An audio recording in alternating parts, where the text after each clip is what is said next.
cara memilih mungkin dari yang sekalipun sudah ada, kita apa sih yang perlu kita perhatikan ketika membeli rumah? Ya makasih banget ya Mbak. Ya. Jadi gini Sobat Glamers ya, ini juga orang kadang-kadang tuh baru sadar sekarang. Biasanya duit mereka habis buat lifestyle ya, benar nggak sih? Iya, gitu betul. Ya? Meeting di Ngopi-ngopi, kafe, ya, apa benar. semua di luar, bahkan di rumah. Tapi sekarang akhirnya orang merasa sadar, oh iya ya, rumah itu ternyata, jadi mereka sekarang milenial mulai investasi nih ke properti ya, benar Iya, kan? betul. Tapi sih memang benar juga. Jadi nah, karena memang di buku ini juga saya bahas nih dengan masalah kondisi kantong yang misalnya ibaratnya kan saya juga pertama mau bahas bahwa rumah itu sumber kesuksesan dan kehancuran kita. Jadi kalau ada yang salah di rumah pasti ada masalah. Gitu ya. Kalau dulu biasanya nggak ada masalah karena kita kerja di kantor. Iya, begitu iya, kita iya. masuk ke rumah karirnya jadi agak berantakan, berarti rumahnya ada yang salah. Salah satunya apartemen juga ya. Apartemen itu Mbak kan Jenny? adalah hunian praktis yang digemari oleh si milenials ini, bener kan ya, gitu ya. Nah, tapi sebenarnya bagaimana sih prinsipnya? Nah, sebenarnya di buku ini ada semua. Bahwa di apartemen itu harus seperti apa. Yang penting kalau pada saat jumlah penghuni itu penting. Jumlah penghuni masih sedikit, rumahnya nggak usah terlalu besar. Pada saat jumlah penghuni banyak, rumahnya harus makin lebih besar. Yang menjadi masalah kan sekarang milenial belinya apartemen. Studio lagi kan, cuma sendiri single udah 1 meter nggak ada masalah, bener kan? Begitu mereka udah menikah berdua masih belum masalah. Punya anak 1 mulai sedikit terasa. Begitu punya anak 2 lebih masalah lagi. Nah jadi yang penting tuh besar rumah sama besar jumlah penghuni juga harus seimbang loh gitu. Di sini ada saya kupas semua sih ya, sehingga saya sih ada juga. Nah, kalau saya lihat sih sebenarnya rumah-rumah yang KPR yang kecil-kecil itu malah nggak masalah. Yang banyak masalah adalah rumah-rumah yang mewah, yang berdesain gitu sebenarnya. Karena di bukunya saya kupas loh. Dalam desain itu form follow function atau function follow form. Ya, sedangkan itu juga menarik. Saya juga baca dan tadi pengen ngobrol ini sama banyak banget. Pokoknya buku ini pasti bener-bener kasus nyata dan realistis kan. Iya betul. Nah benar memang. Nah sebenarnya kalau saya lihat rumah kecil-kecil malah nggak ada masalah Mbak. Jadi, justru kalau rumah kecil nggak ada masalah iya, ya. malah milenial itu sebenarnya bersyukur karena mereka mampunya beli rumah yang kecil. Ya udah kan kamu masih sendiri, masih berdua, bahkan anak mungkin baru 1 gitu ya. Masih nggak masalah rumah kecil-kecil, justru malah bersyukur ya. Jadi kan boxnya itu seimbang dengan isinya gitu loh. Jadi kalau yang masalah tuh sudah begitu rumahnya besar, isinya sedikit. Itu rumah-rumah orang yang zaman dulu itu loh. Orang tua kita kan rumahnya besar, anak-anaknya banyak, anak-anak tiba-tiba menikah keluar, lama-lama penghuninya kosong kan, jadi kayak kopong gitu kan. Nah itu jadi sakit. Nah itu juga masalah kan gitu.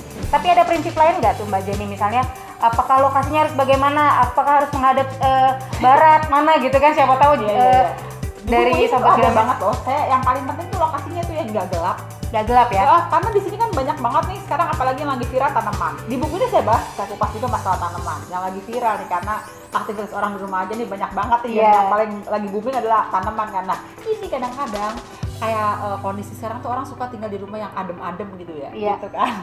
Tapi adem-adem mereka akhirnya ngambilnya rumah yang banyak pohon-pohon besar gitu. Padahal secara feng shui pohon besar itu seperti yang ada di lagu itu loh Mbak, yang pepaya, mangga, pisang, jambu. Itu nggak boleh kan? Nah, justru itu perlu jadi perhatian ya. Kemarin tuh malah ada followersnya, Mbak Jenny gimana, ibu saya di kampung demennya ada pepaya, mangga, pisang, jambu. Supaya kalau makan juga tinggal petik.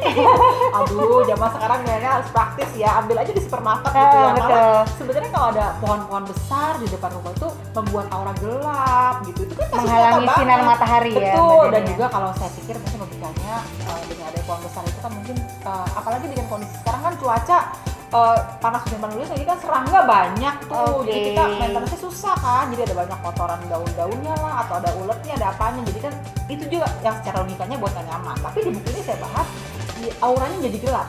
Jadi karena pohon besar itu ibaratnya orang gendut lah gitu. Orang gendut di depan rumah kan berarti kita nggak bisa ngeliat gitu, masih geser sana geser sini gitu, menghalangi pandangan gitu ya. Jadi kita susah masuk gitu. Itu misalnya ada yang tadi form follow function atau function follow form. Itu gimana Mbak Jenny? Karena memang saya sendiri berpengalaman gitu ya, ketika mencari rumah hunian gitu ya untuk dibeli, terus bingung gitu, ini gimana ya, kok bentuknya seperti ini, bisa dijadiin ruangan apa ya kalau bentuknya. Jadi kita tuh seakan-akan memaksakan form yang sudah ada dari rumah itu. Iya betul, sehingga jadi fungsinya nggak maksimal. Boleh cerita nggak Mbak Jenny? Boleh. Jadi pada saat saya buat buku ini sebenarnya kan waktu itu ada tim saya juga. Jadi dia ngasih list pertanyaan, lalu kita buat jadi sebelum kita buat daftar isi lah ya, kita buat list dulu. Nah jadi sebenarnya itu ya pada saat kita menentukan form follow function, function follow form itu sangat banget realistis dengan zaman sekarang. Dan di mana dunia tuh kan lihat Instagram ya, lihat Instagram, lihat rumah-rumah yang ada di film-film, apalagi pernikahan-pernikahan yang keren itu loh ya. Drakor juga siapa tahu jadi alternatif ya. Tapi kan itu semua, nah itu sebenarnya yang keren-keren kayak begitu kan maksud saya, aduh desainnya keren, tapi kalau dipakai beneran enak nggak ya? Gitu. Jadi menurut saya cara fancy itu memang mengutamakan adalah fungsinya dulu ya. Jadi jangan tergiur oleh desain yang cantik gitu. Jadi ibaratnya kalau sekarang kan dunia Instagram, dunia digital tuh yang keren-keren tuh yang dilihat keren-keren. Instagramable katanya rumahnya. Yang bisa buat foto. Iya betul. Tapi sebenarnya di sini saya kupas. Yang penting itu sebenarnya fungsinya. Jadi kalau mau fungsi ruang keluarga ya ruang keluarga, jantungnya rumah. Di sini ada loh, ruang keluarga itu jantungnya rumah. Ruang keluarga jantungnya rumah. Ruang makan tuh sumber rezeki gitu kan ibaratnya. Jadi semua ada di buku ini. Jadi kita harus mementingkan fungsinya masing-masing. Bahkan di sini ada juga material rumah harus selesai. Ini sering banget. Kayak kemarin ada orang itu saya mau bangun villa. Mau modelnya industrial, yang model industrial. Jadi artinya apa? Means berarti itu adalah kayak dinding yang nggak selesai kan. Di sini saya kupas pas banget. Jadi material yang nggak selesai itu artinya kehidupannya nanti bisa bermasalah juga, nggak selesai masalah. Nggak tuntas gitu ya. Logikanya lagi kita malah lebih susah ngerawat untuk finishing yang nggak selesai kan. Dan akhirnya jadi nggak enak dipandang mata ya. Betul, dan juga bisa ngeluarin budget lebih ya untuk kedepannya ya. Dan nggak nyaman juga kita pakai botongan tersebut ya Mbak. Jadi semuanya adalah kembali ke fungsi dulu nomor satu. Fungsi nomor satu ya. Jadi ketika kita mencari hunian, itu yang pertama perlu dipertimbangkan adalah fungsi nomor satu. Jadi bukan form atau bentuk kita menetapkan fungsi ruangan itu berdasarkan bentuknya, bukan, tapi bagaimana ruangan itu difungsikan dulu baru kita bentuknya. Berarti kalau yang sekarang mungkin sudah punya hunian tetap gitu ya, atau mungkin sudah terlanjur gitu membeli dari beberapa tahun yang lalu, kira-kira tips apa yang bisa Mbak Jenny kasih? Apakah itu harus direnovasi kah, atau bagaimana kira-kira yang bisa membuat hunian ini tadi punya prinsip keseimbangan, secara feng shui bisa mendukung segala segi kehidupan nih Mbak Jenny? Jadi sebenarnya menjawab banget nih kalau Sobat Grames baca dari buku ini, dari daftar isi udah ketahuan bahwa ruang penting dalam aturan feng shui. Jadi kalau rumahnya itu nggak seimbang, udah dapet nih ya dari orang tua, misalnya rumahnya dibeliin nih kado perkawinan, atau misalnya udah lama nih tinggal di sini bingung. Nah ini dia, ada urutannya nih. Ruang penting dalam aturan feng shui yang pertama adalah kamar tidur pusat ketenangan. Jadi kita atur dulu kamar tidurnya. Lalu ruang makan yang dinamis dan berenergi. Habis itu ruang makannya, ruang makan berenergi. Habis itu ruang keluarga yang hangat. Jadi ini udah berdasarkan urutan loh. Jadi kalau kita baca dasar isi kan ada semua tuh. Ruang tidur pusat. Jadi ruang tidur, ruang makan, ruang tamu dulu. 3 hal itu yang pertama paling penting. Baru berikutnya pengembangannya, kalau ada tangga, dapur, kamar mandi itu adalah pengembangannya ya. Tapi yang penting adalah, jadi kita buat juga berdasarkan urutan-urutan kepentingannya juga gitu loh. Jadi paling penting adalah kamar tidur gitu. Jadi di sini saya bahas juga kamar tidur itu penting loh, karena 8 jam sehari. Jadi kita seimbangkanlah kamar tidur kita secara feng shui. Nih Mbak Jenny ya, yang udah lama banget diperbincangkan orang gitu tentang rumah tusuk sate.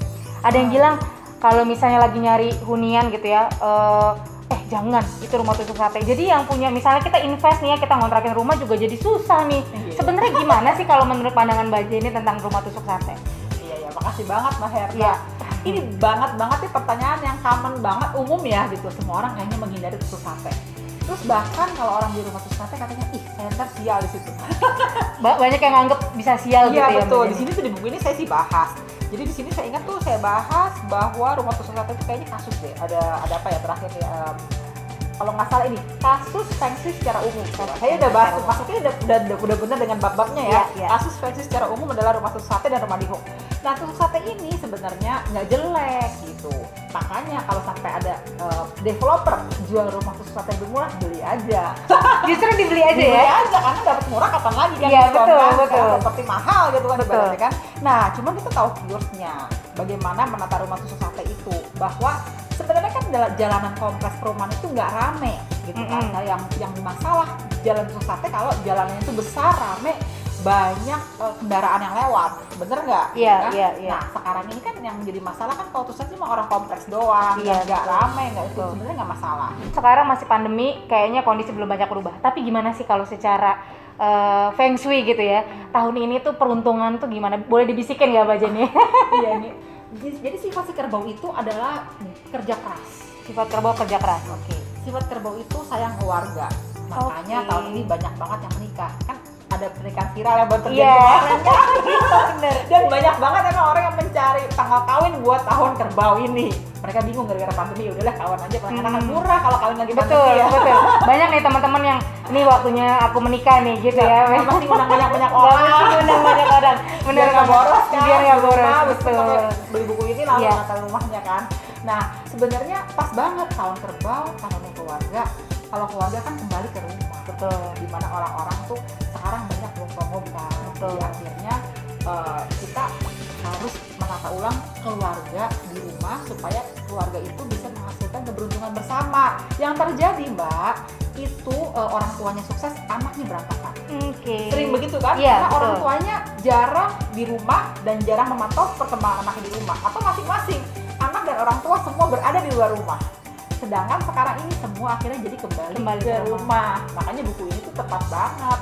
Jadi kita menata ulang keluarga kita, menata ulang ruang keluarga, menata ulang kamar tidur supaya anak-anak bisa belajar dengan maksimal. Ada yang benar tuh sebenarnya dengan kondisi pandemi ini kelihatan makin nyata loh.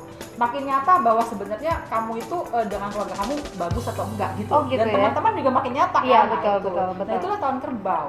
Tahun kembali ke keluarga, kembali ke rumah. Kita baca beberapa pertanyaan yang kita akan kupas lebih dalam di Shopee Live ini. Yang pertama, agar rumah mendapatkan feng shui, tata letak tanaman harus diperhatikan juga apa enggak ya Mbak Jenny? Lalu tips memilih tanaman secara feng shui. Gimana dari Mbak Jenny? Ada nggak sih tips-tipsnya? Iya, makasih banget Mbak Herna dan buat sahabat Gramets ya. Jadi sebenarnya ini bener banget, kondisi pandemi yang lagi naik daun adalah unsur kayu. Tadi saya bilang lupa ya bahwa tahun kerbau logam ini penyeimbangnya adalah elemen kayu. Elemen Makanya kayu. kenapa orang-orang suka beralih ke tanaman Oke, gitu kan. Di buku iya, ini iya. juga saya kupas loh masalah tanaman kan Iya. gitu loh. Ini ada pertanyaan, bagaimana tata letak feng shui tanaman ya? Iya. Namanya feng shui garden sebenarnya. Oh, ada juga Tapi ya? kan ada di sini loh, meskipun feng shui rumah ada juga. Ada, karena Mungkin- masih bagian dari rumah ya. Betul, karena bagian dari rumah, meskipun kita bahas sedikit-sedikit lah. Iya, Tapi yang iya. penting kan yang umumnya orang udah ngerti juga. Yang paling penting memang paling bagus itu tanaman itu isinya adalah bunga-bunga gitu. Bunga-bunga ya Benar, isinya di sini ya. saya bahas banget ada bunga-bunga apa aja yang bagus dan kurang bagus.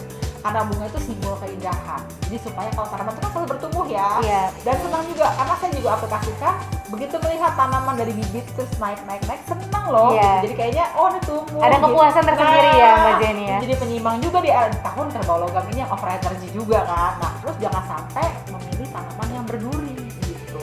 Jadi kan kadang-kadang orang suka ikutan tren juga ya, mereka nanam kaktus gitu. Nah itu kan sebenarnya berduri ya. Berduri. Tapi kan mereka mau ikut-ikutan tren tapi nggak mau repot gitu.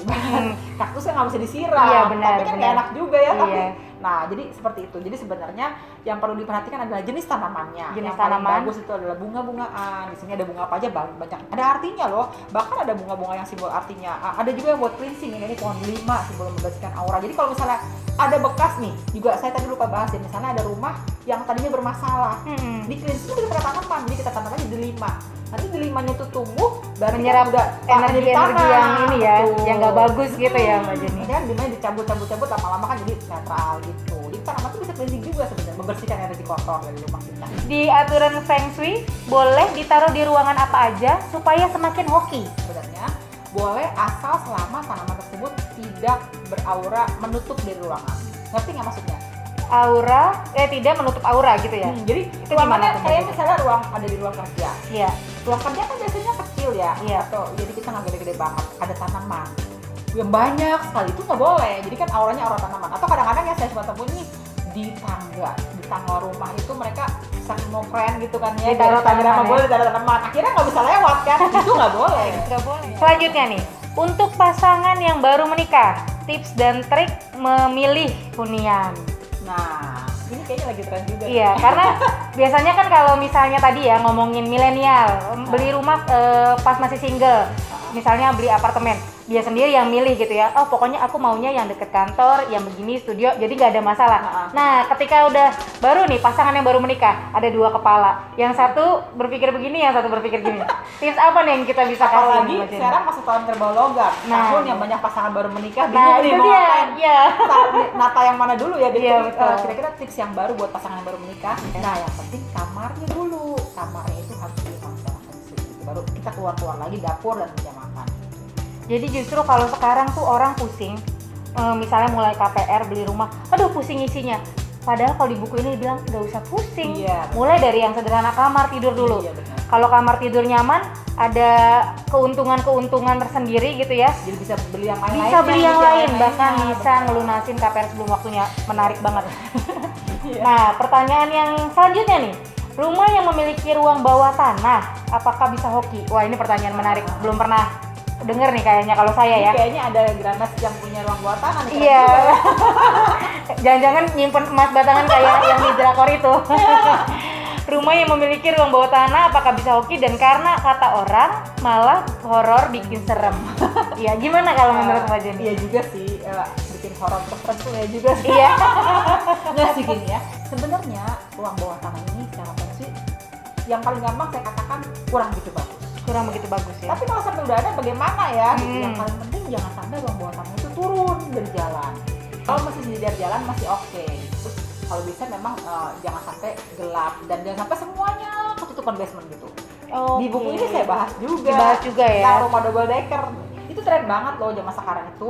Banyak kalau milenial yang ditawarkan di pinggiran ibu kota untuk menawarkan konsep seperti di Amerika, di luar negeri. Itu udah jadi tren loh Mbak, bahwa orang tuh beli kalau di bawahnya itu basement, namanya double decker tuh tempat parkir mobil semua tuh enak, padahal gelap. Padahal justru harus dipertimbangkan. Nah kalau gelap di bawah itu makanya tadi horor dan bikin serem. Iya, Bener iya. juga, bukan harapan apa, karena mungkin di situ kondisinya sirkulasi nggak bagus, jadi kita kan masuknya pasti dari basement, Iya. nggak mungkin dari atas. Orang kan begitu parkir mobil langsung turun. Benar, Nah, benar, akhirnya benar. auranya jadi nggak bagus. Jadi kita masuk rumah justru bawa aura yang nggak bagus gitu ya kira-kira Mbak Mbak Jenny. dari area bawah kan Iya, gelap iya. gitu. Padahal kita kan masuk rumah pasti masukin mobil atau masuk kendaraan langsung naik jadi bawah dari basement, itu nggak bagus gitu. Jadi kita harus akalin lah bagaimana cara supaya basement itu nggak gelap. Pertanyaan terakhir nih, saya tidak suka dengan pencahayaan. Bagaimana taktiknya agar rumah saya tetap feng shui atau mungkin tetap mengikuti prinsip feng shui ya, dengan pencahayaan yang minimum. Jadi mungkin orangnya tuh suka menyendiri gitu. Atau suka gelap-gelap ya? Atau suka gelap-gelap. Tapi sebenarnya sih cahaya, kalau misalnya orang yang mikir takut listriknya mahal, bayarnya ya kan ada LED sekarang. Iya. Tapi sih sebenarnya kalau saya bilang yang paling bagus adalah pencahayaan alami. Pencahayaan alami itu paling bagus. Jadi sebenarnya kalau nggak suka cahaya, ya yang paling penting banyak bukaan pintu dan jendela. Kalau misalnya zaman sekarang kan rumah ngejepit kiri kanan belakang, Iya, depan betul. doang cahaya bisa masuk. Berarti lebar kafling kita jangan terlalu dalam gitu. Kan ada juga lebar kaflingnya dalam banget, kan itu akhirnya dalam-dalamnya nggak ada cahaya kan gitu, ibaratnya jadi gelap gitu loh. Jadi kita sesuaikan gitu ya dari depan sampai Jadi ke dalam. pentingnya itu pada saat kita memilih rumah itu kafling itu penting banget ternyata, bahwa kafling itu jangan sampai membuat kita jadi bermasalah secara feng shui gitu loh. Bahkan di buku juga saya bahas. Jadi gini, bukan masalah suka atau nggak suka cahaya. Kalau secara feng shui rumah yang terang itu pasti lebih bagus, Oke. pasti lebih berenergi. Kenapa saya nggak boleh ada pohon-pohon di depan supaya nggak gelap gitu ya? Ya berarti kan menghalangi cahaya matahari masuk. Mbak Jenny sendiri sampai nebang ya? Iya. Kalau di dalam buku ada ceritanya. Iya. Nah itu juga saya logikanya bener. Kalau matahari masuk nggak ke rumah kita, jadi rumahnya tuh kayak nggak fresh aja gitu loh. Iya. Nah cahaya matahari kan bagus kan. Nah, jadi sekarang kita harus menghadirkan. Nah, ada lagi nih, tapi saya belum ini. Oh rumahnya dalam sekali. Ada ruang-ruang tertentu yang pasti nggak kebagian cahaya matahari langsung. Berarti kita harus buat void. Buat kayak ruang-ruang yang kayak ada void sampai ke atas seperti itu. Jadi kan, tetap ada cahaya. nah, tetap harus ada cahaya, meskipun nggak suka cahaya harus pakai cahaya, cuma cahaya alami. Cahaya alami. gitu.